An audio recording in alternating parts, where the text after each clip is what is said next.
Bilyon-bilyong pisong halaga ng iligal na sigarilyo na sabat sa sunod-sunod na operasyon ng Bureau of Customs. Mula simula ng taon, umabot na sa mahigit 100 operasyon ng naikasan ng ahensya kontra smuggling, kung saan isang shipment pa lang halaga na ng daan-daang milyong piso. Narito ang report.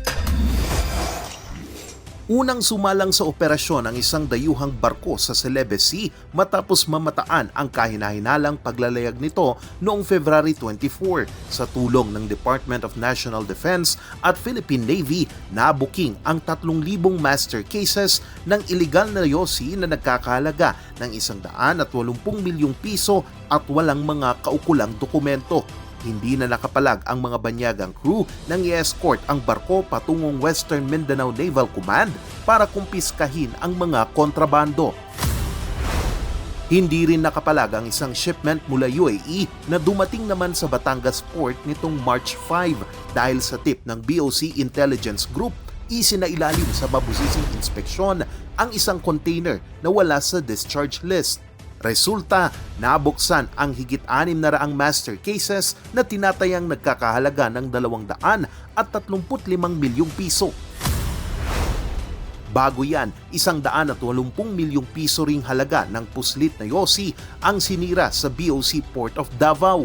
Basang-basa at pinitpit ng road roller ang higit 6,000 master cases ng iba't ibang brand ng sigarilyo. Ang mga ito ay nagmula sa magkakaiwalay na operasyon sa Davao Region, Maguindanao del Norte at Maguindanao del Sur.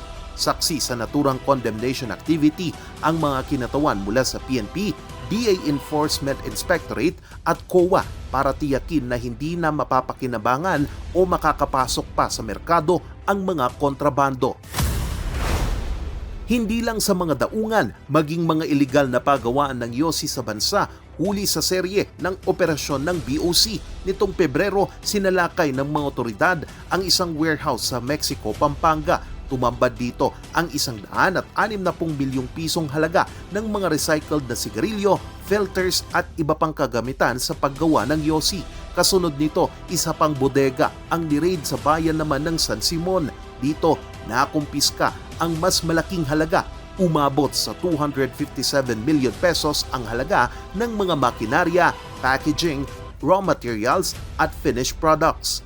Sa kabuuan, mahigit 400 milyong pisong halaga ng kontrabando ang matagumpay na naharang ng Bureau of Customs sa loob lamang ng isang buwan.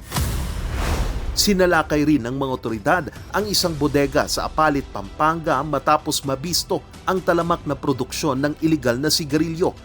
Sa joint operation ng BIR, BOC at PNP noong March 5, tumambad ang mahigit 4 na milyong peking tax stamps na pare-pareho ang serial number. Nadiskubre rin ang packaging materials at tipping paper rolls na may tatak ng iba't ibang sikat na brand. Tinatayang aabot sa 382 milyong piso ang halaga ng mga nasamsam na kagamitan.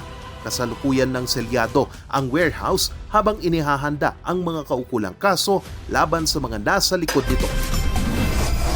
Tuloy-tuloy at walang kumpay ang kampanya ng BOC laban sa smuggling. Babala ng ahensya, asahan mas marami pang pagsalakay sa mga susunod na araw. Sa bawat kargamentong inyong ipupuslit, tinitiyak ng BOC na may nakabantay na intelligence group para tiyaking sa kulungan at hindi sa merkado o bagsak ninyo.